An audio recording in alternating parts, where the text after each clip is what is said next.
of Allegiance.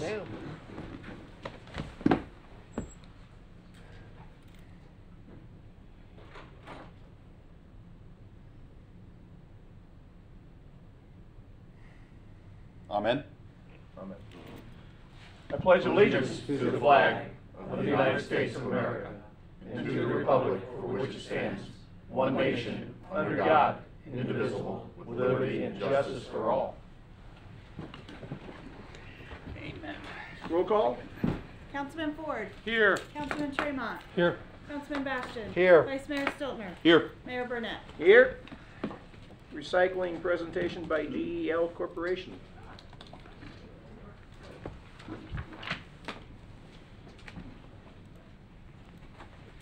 Good evening. It's me. Hello. And who are you? Lynn Stevens, Director of Public Works and Utilities. And what we wanted to do today was give you a little bit of information about the recycling that goes on within our city limits. And there's a couple reasons that we do this, and hopefully it becomes clear by the end of the presentation. What I did want to make you aware is a couple of facts before we get started with GEL. As you know, our city does recycle. We have curbside recycling for all of our residents. There's even commercial recycling within our city. The recycling is included as part of their monthly solid waste fees that are added to their utility bills. It actually equates to a cost of $1.83 per household per month. So I just wanted to give you those facts. Today we have Jacqueline Kerr. She is with GEL Recycling. When we pick up the recycling at the street, it's brought to their facility. And we thought it might be nice to give the public and the council some information as to what happens once it's picked up and removed from the curb. So with that, I'll turn it over to Jacqueline.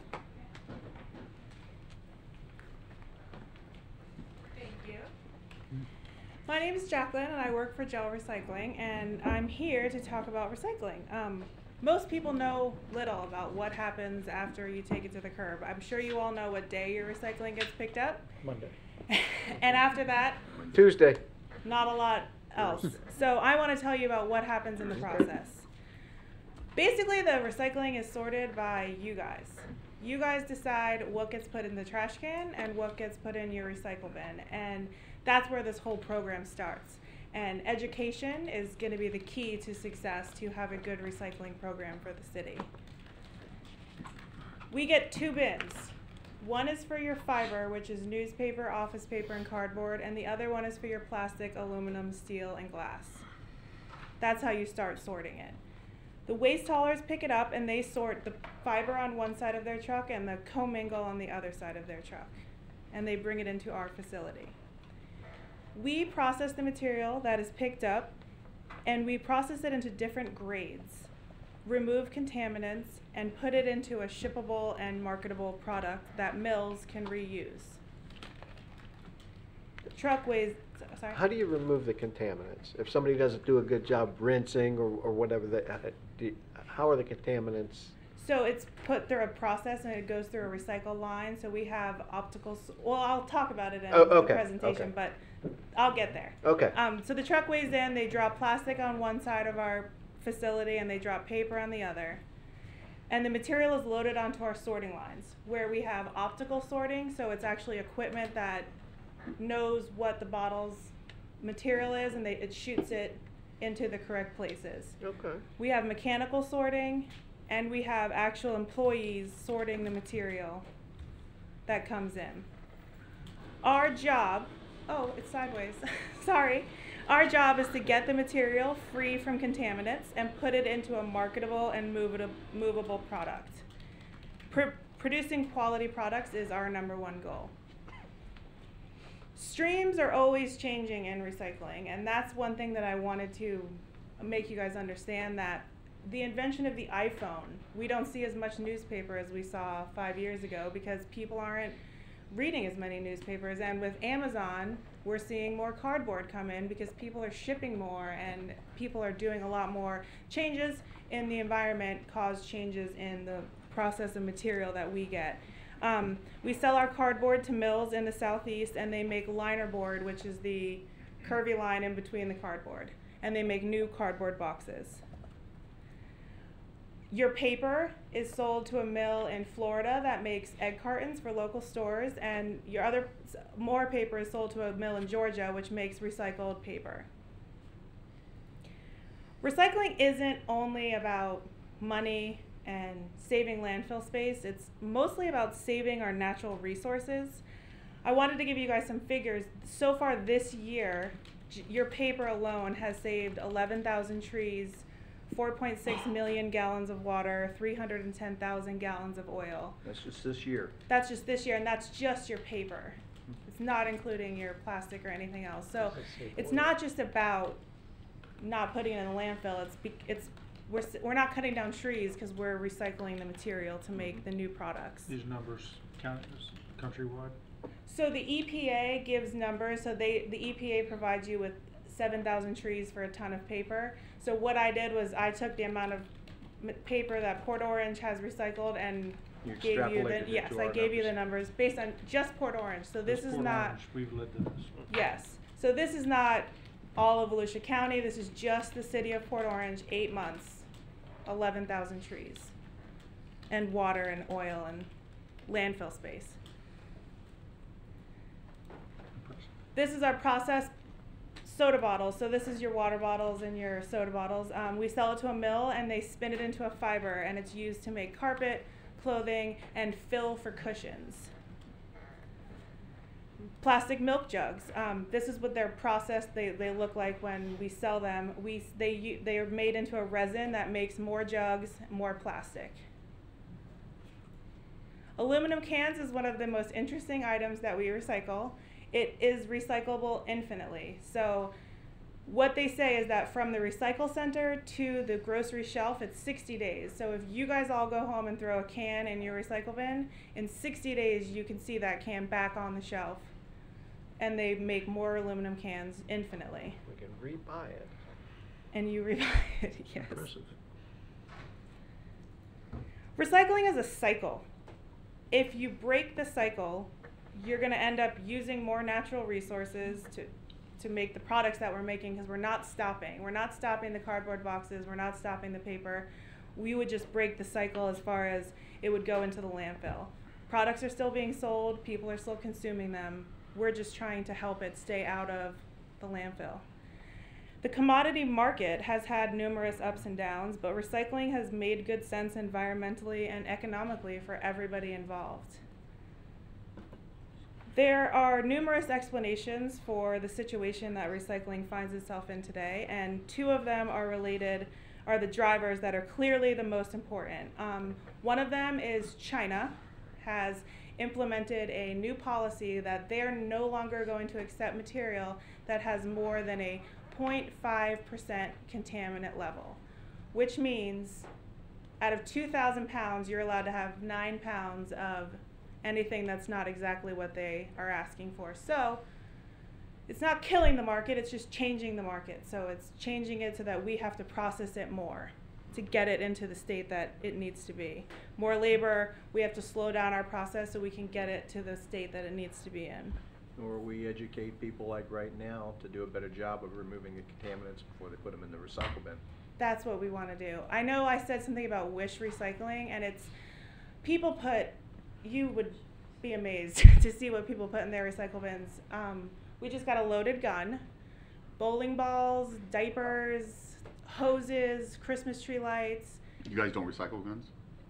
That's what the police officer said too. People just, they want it. Imagine that. People want it to be recyclable, so they put it in there because that's what they want. And we need to educate people on what is a recyclable product and what isn't. Christmas lights is a no. No, it's not. You seen my house at Christmas? Gets stuck in our conveyor belts and messes everything up. So Diapers are a no. diapers are a no, A no. A double no. a double no. Learn that. Yeah. I mean, we even see, we get plastic bottles, and people that have diabetes, my niece has diabetes, put their needles in there, and for some reason they still put it in their recycle bin, because I don't think they understand that it's actually going somewhere, and we're actually processing it. It's not just a second garbage can. It's actually coming to our facility, and we're handling everything that comes into our facility. So just to give you a little bit more about the recycling industry, this is a graph that represents the prices for what we can sell mixed paper for at the moment. So starts off with the graph as 2017, and as you can see, it's a commodity, so it always goes up and down. It's been on a slow decline. And even though it's at 0 right now, the mills will still take it. They'll still send trucks and they'll still pick it up, but they've told me they are no longer going to pay for it. So we still have the same cost that we have to get it into the product that needs to get it to market. This is showing you the cardboard market. Again, this is a publication that is called RISI, and they publish for everybody in the world what's going on with the recycling industry. This is showing cardboard. It's also dropping down. The thing is that the market's not dead. People are still making boxes, people are still selling boxes, people are still using boxes. It's just the commodity right now is down. Do you have a question? No, I was just Okay. thinking that that's kind of a natural extension of a busy marketplace. You have a very heavy supply of it, so that means we also have a heavy supply of the recycled material, so it's going to keep the commodities price down. Mhm. So we're probably recycling more than ever, but it's also making it less of a profit margin for you, of course, but I think that as long as we're recycling more, from a societal standpoint, the price going down is not necessarily a bad thing, because that means me as an end consumer, whoever's having to pay to recycle it is paying a lower price, and thus I'm paying a lower price the second time around. Yes. The opposite. Are you gonna have to charge us more now because you're not making any money selling it, Correct. but you have cost to sort and the rest? So how much are garbage rates gonna go up? I'm not, Oh, you're not into that, okay. I'm just the processor of the recycling She's just setting material. the table for that conversation. We're not a garbage hauler, so we just receive the material that comes in Okay. for the city. We don't pick it up. So I don't know how that would change. What about glass? What about glass? I've heard that glass has totally collapsed. Glass is hard. Glass is a lot of safety issues with trying to sort it because it breaks and it contaminates material. So if you break a bottle on a newspaper, it's hard to get it separated into the two materials, and that's what we have to do, is we have to get them into different marketable items. And we currently are using it. The county accepts the glass right now to use as an alternative cover on the landfill. So there's not a market for it right now. So you're not recycling Christmas lights, glass, or guns. What are you recycling? Plastic bottles, aluminum cans, steel Everything cans, else. newspaper, Cardboard. office paper. Recycling your gun means you stick it in your recycle bin and then I come along and get it. Well, I'll tell you, the You get mine recycling that that way. goes on in front of my house is impressive. Anything I put out in front of the house is Doesn't last gone long, by does it? morning. God. And that's the thing too, is that when I talked about the stream changing, people these days are aware that that scrap yards buy aluminum cans, so they don't want to put it in their bin anymore. They want to bring it in and get paid for it. So the streams are always changing. We don't see as many aluminum cans. You might have seen people take aluminum cans out of recycle bins so that they can come and sell them and make money off of them. So the mixed paper market dropping has changed the process at our plant. We have inspectors now that come to the plants to make sure that the material is as clean as they possibly can be before they'll buy it, and it takes more labor to get it into the sort that they want it to be at. We're a local company. We're located in Port Orange. We have processed the city's material for more than 19 years. As long as you guys have had a curbside recycling program, you've brought it to Gel Recycling. We employ 115 people in Volusia County. We provide local school educational tours, and we would like to just help the city to educate the residents on what to put in the bins. For every one job collecting recyclable, it creates 26 jobs to process the material and manufacture it into a new product. And I think to get back to basics is kind of what we need to do. We need to try to reduce the amount of trash we're producing, reuse as much as you possibly can, and recycle the products that are worth recycling. And thank you for your time. Does anybody have any questions or anything else for me? That was quite informative. Questions, gentlemen? No questions. They do a good job sorting out the stuff, even on the pickup, on the curb pickup. You get a lot of stuff that I don't even know that should be in there or not, but I find it back in my trash can pretty quickly.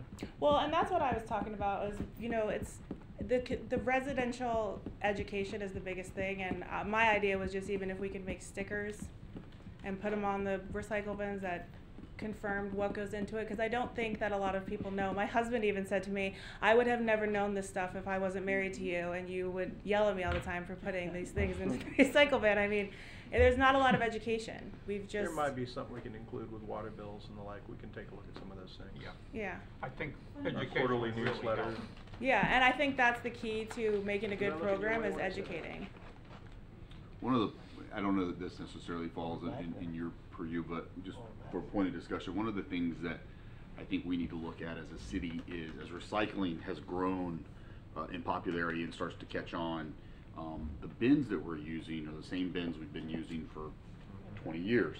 And what I see, at least in the community I live in, is people want to recycle. So the bin holds X Small volume, amount. and they pile it up. And with the slightest wind, now your recycling's all over the neighborhood. And so I noticed that around, as I Katie used travel multiple around. bins. Yeah, well, Can I so tell you, getting to her We get point, bigger but bins? I'm bringing this back to your point that you were making a minute ago. So other communities that I noticed in the state of Florida are doing, Have big bins. they have bigger bins, but they also have bins of different color. So there is a color that represents like what you're talking about with the sorting. So Blue for I agree paper. with blue you. for And- one product, brown for the papers and the cardboards, and because the cardboard thing is huge in a lot of places, and you see brown bins now. I've seen, we were down on Southwest Florida. I don't know if it was Fort Myers or somewhere in that area, but we were going through a residential area one day, and I was like, look at these bins. I mean, and they're just packed with cardboard. And so you start seeing that they're really pushing that down. It was interesting that you mentioned that because I hadn't thought about that. From a before. processor's point of view, I'm not a trash hauler, so Right, they have right. a different totally point of view of what I do. When you give people those big bins that look just like a garbage can, they start getting more garbage in them, and you start contaminating the product. So the good thing about the city of Port Orange is we've kept it dual sort, which I tried to explain. We put paper on one side, plastic on the other. It keeps it cleaner. Some of the mills that I'm selling to have said to me, what's your source? If it's single stream, which is those big, nice containers, they don't want it. So we've done a good thing by keeping it separated the way that it is.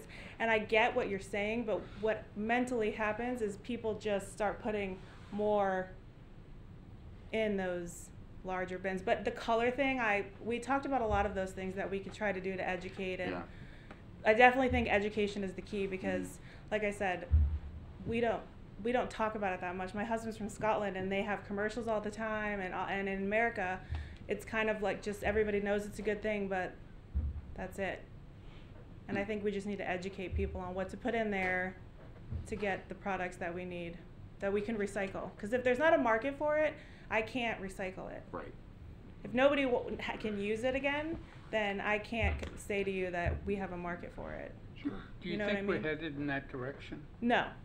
I called every single mill that I sell material to, and I said that because I was like, I'm going to go up and talk to people and explain to them what's happening. And they all said no. The market's not dead, the commodity's down right now. And it's been down for about almost a year. And that's the reason that, you know, we're needing to go to the cities and explain what's going on. But it's not dead. These companies that are making this paper and that are making the mills, they're not stopping. Their biggest company in China who buys all the material, they're called Nine Dragons. They're opening mills now in America because they know what's going on with shipping it to China. So they're going to bring a little bit more manufacturing back into America, which I think is a good thing. Yeah. You know, I don't think it's... Because it's hard to keep your morale up, to sort and go through all of it, because it's so tempting. like right now, it's very hard for me to take a beer bottle and not throw it in the garbage, because I know it's not being used. Mhm. So, Well, yeah, I agree with you. And that's the thing is I think it's just educating and deciding. Do you want to change the stream? Do you want to pull something out of it? And that's what we want to work with the city on, is figuring out what we can do to make it beneficial for everybody. but But also to make it price reasonable. exactly, yes. Thank you very much. You're welcome. Thank you. Lynn, do me a favor. Yes, sir. Tell the 30 people we have watching at home right now. How they can, 35, ratings are up. Do me a favor, tell them how they can get replacement recycle bins that are missing. Where do they go to get their recycle bins? We have an office. It's 407 Virginia Avenue, our Public Works building. Waste Pro has an office at that facility, and they have a representative from Waste Pro in that office 5 days a week. And they are there to provide recycle bins to residents. Residents are authorized to have 2 recycle bins. You can have up to 3. So if you need a third recycle bin, they're more than happy to give you another recycle bin. You'll need to have a driver's license so they can see where you live and that you live within the city. The recycle bins are included in the $1.83, so that they pay every month for recycling. A lot of people don't see the recycling charge because it is in that base solid waste bill that we get every month. Go ahead. Are the bins made out of recycled material? I don't know. Yes, they're saying So yes. the bins are made recycling, out the of bins that we recycled have in our bins. driveway are made from recycled, okay, Correct. okay, makes And, sense. and to answer Councilman Stiltner's question about the larger bins, it was negotiated in the contract with Waste Pro, and that was one of the options that staff looked at the time. And that bid runs out in 2021, and it's certainly something we could look at. But as Jacqueline pointed out, there's ups and downs Sure. to doing that. So we would need to look at that. So with your $1.83, that includes curbside recycling. So Waste Pro picks it up at your curb. They sort it right there on the truck. And then Waste Pro brings it to the gel recycling facility, which is currently located at the landfill on Tomoka Farms landfill. So that's where they do take it. I will tell you, one of the purposes for providing you this information tonight is to make everyone aware of the problems of recycling. Historically, we had received revenue from our recycle stream. That stopped a few months ago. We are no longer receiving that rebate because the commodity price is down so far. There is no rebate coming back to the city, so we have lost that revenue stream. And GEL has renegotiated the contract that we piggyback off of with Volusia County. And so it does appear that our prices, our cost, the city's cost, are going to increase, at least until we can see the commodity change. If we can see the industry change and the prices change, then we'll be able to move forward from there. But we will be coming back to council, asking to modify the piggyback, do a change order to the big piggyback agreement, so that we can meet all the same terms and conditions that the county has now agreed to, which does increase our cost. I will tell you that we did account for that in our budget. So it's already included in the budget, so we won't need to modify the budget. It will not impact the rates to the residents, so there's no increase to our residents. What is the percentage change for the county? So They're going from $35 a ton to $80 a ton, and we're losing the rebate. Oh, It's going to increase our operating costs. I think we calculated about $150,000 to $180,000 a year. what would that amount to per resident? If it was 183, what would they end up Oh, paying? as Tracy says, public math. What's that, about $5 a pickup? I would say yes, So something around there. $1.83 up to Per year. $5? Yeah. Yeah. So, just But to we're let not you know, we're increasing the hoping it's cost of just a resident. short-term change in the stream. We're hoping we'll be able to turn it back around. We do hope that the commodity costs are just short-term. But did want to give you that heads up that that's something we'll be looking at and probably bringing forward to you in the next month. Is that month. part of the The other contract that the commodity stream changes in there, then we can get the rebates back? Like if we sign a 3-year contract and immediately it turned around, would we be losing money for 3 years, or would it? No, there's a Okay. clause in there that allows us to negotiate. If the okay, okay. Yeah, we wouldn't be stuck paying the gotcha. extra for, if the commodity turns around. So there is one other thing that I did want to point out, because a lot of communities are facing the same challenge. We're not the only community facing this challenge. So I did want to let you know that there is a federal law that was enacted in 2008.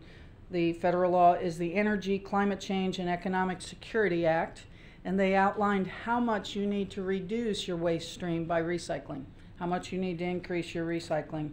And in the state of Florida, they said the goal was 40% by 2012, 50% by 2014, 60% by 2016, 70% by 2018. 70% recyclable material by the end of this year. I can tell you that according to the statistics, we met the 2012-2014 in the state. That's a statewide average. And in 2016, we were at 56%, just below. I don't have the 2017 numbers, and of course 2018 is not completed yet. So I know some communities have toyed with the idea of no longer recycling. That's not a popular thought, and it does violate federal law. So we did want to provide you all this information, answer any questions you might have. If any resident needs further information about recycling, they can call our office at Public Works, or they can simply go on our website. We have the Recycle Coach that's located on our website. It gives you all the information about the do's and don'ts of recycling, what you can and can't put in those bins, what's contaminated material, and when your pickups are. Okay. All right. Okay. I guess that brings us all the way Thank to Dunlawton meetings.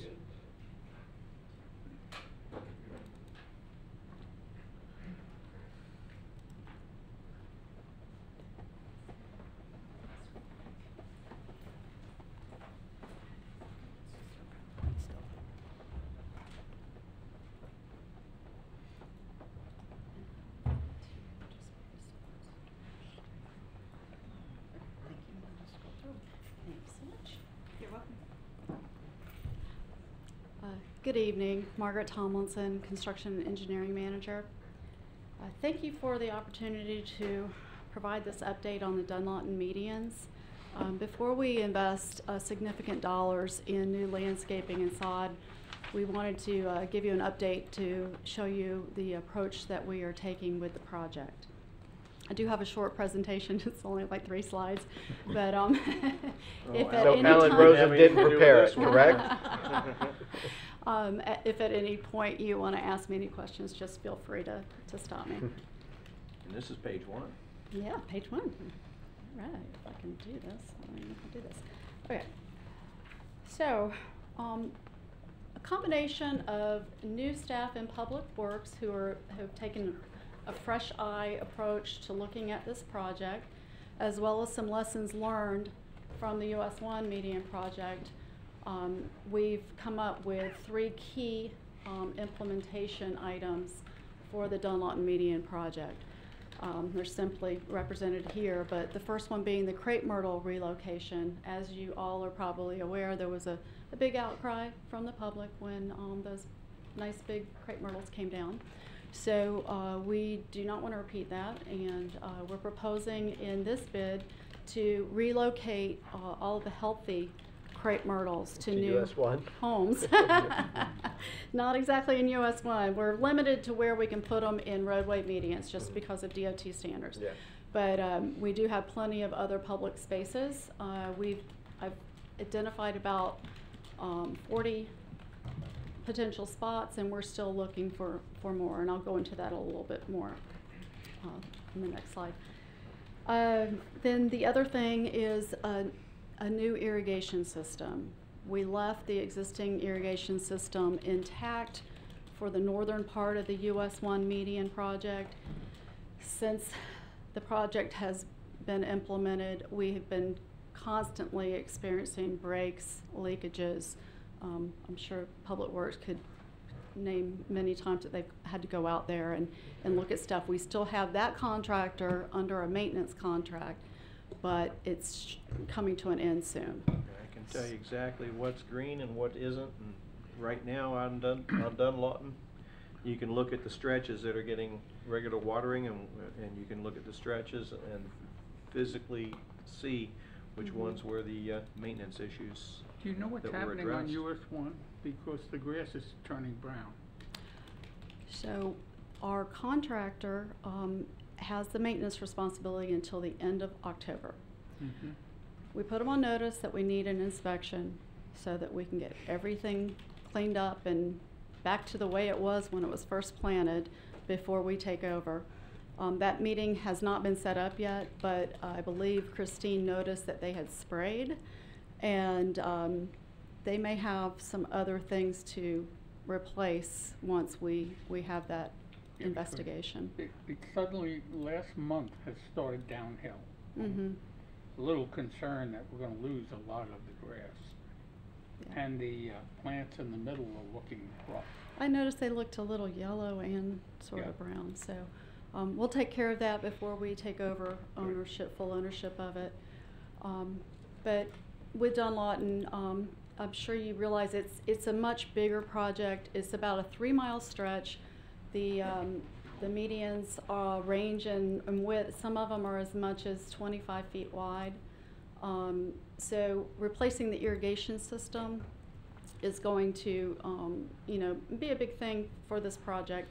But we think it's a wise investment before we put in all this money with new plantings. And then the third thing that we learned from the US 1 project is putting a 1-year maintenance clause in the contract, in the bid, that is the same as the city's standards, not just something that DOT requires. So the city recently revamped the maintenance standards. We're including that in the bid. So any potential bidders will have to follow those maintenance guidelines during a 1-year, at least a minimum 1-year maintenance period. We could also put an ad alternate in the bid for additional yearly maintenance if we see the need to do that. We could always put that in there, and if the numbers look good, we could choose to use it. All right, so what does this mean to our cost and our schedule for the project? Okay, first one, Crepe Myrtle relocation, it really doesn't affect the schedule at all. We've already got it accounted for. It adds some cost. We think what we're planning on doing is putting it as a bid alternate per tree. So we'll have a per tree cost, and then we can figure out, how many do we want to relocate? How many do we not want to relocate? Just to give you an example of the magnitude of that, there's about 100 crepe myrtles that will be displaced by the project. We figure there's about 75 that are viable, healthy, good-looking trees. And like I said, I've found a home for about 40 of them, just basically around this city center area, this fire station, some places that are close to the Dunlawton Median project. We also have area out at the well field for the remaining ones. And one other thing that we were kind of contemplating is offering the trees to development projects in turn as credit for their mitigation. Something that we would have to analyze further and try to come up with some type of a process to do that. But that's one of the things that we're thinking about, so that we don't really have to dispose of any of those trees if possible. The irrigation system obviously is going to be the most costly. It also affects our schedule. The way it affects our schedule is a little bit unknown right now. Right now we're working towards implementing the project and meeting our DOT schedule, which means that we would be done by the end of next October. But due to the cost that we think is involved to get the system that we really would like to get, which is automated system, not battery controlled by by these smart controllers that allow our people to manage the irrigation from a remote location. Also using drip irrigation around the perimeter of the medians. We think that will help eliminate overspray, which is a big concern when you see the water out in the pavement. And we also believe it will reduce and possibly eliminate a lot of the breaks that we get either from errant vehicles or from the mowers that chop off the heads of the irrigation. So depending on the sophistication of the irrigation system that we go with, the costs are pretty high. And we do have another funding source that we could look at, but that's another grant cycle, and that would require another year in our project schedule. Because of the grant cycle, we wouldn't actually get the award until October of 2019. And that would fund 33% of the irrigation costs. So just to put that in perspective, we're still looking at the true cost, and we don't have a design yet. So that also takes a little bit of Who's time. recommending a 2-wire irrigation system? Because that's what you're talking about. Nobody is recommending a 2-wire irrigation system. I've consulted with our Public Works Department, and from the feedback I've gotten from them, any nick in a 2-wire irrigation system, pretty much you can't chase it down, and then the decoders are worthless at that point. So they have requested a traditionally wired irrigation system so that if there is a zone that gets spliced or whatever, they can go and repair it and it doesn't shut down the entire system. I would concur. Okay. When you start talking about the way you were going with that, I thought that's what you were getting at when you were talking about remote location and control and all that kind of stuff. That's traditionally a 2-wire system. That would be disastrous and incredibly expensive. Yeah, well, I'm just talking about having the ability for somebody to have either a handheld and not have to actually get in the median to look at stuff. And if there's the ability to actually have a component where it talks to computer, we certainly would like that. Maybe it's not in the funding for right now, but as an add-on feature or something, but something that is fully automatic. Right now they have the battery controllers, and I know that the batteries go dead and the zones go off and nobody really knows what's going on. They're using the hockey pucks, basically, to take the batteries in a single puck. The T-Boss controllers, I believe is what they're called. Yeah. So that's what you have right now. So anything with a true controller is going to be a better solution, I think, for everybody. Okay, and then the last component, the 1-year maintenance. The reason I say I have the dollar signs equal to each other is we currently have a maintenance contract, and so we would budget that same maintenance contract to the new contractor because the other contractor wouldn't be maintaining the Dunlawton medians during that time frame.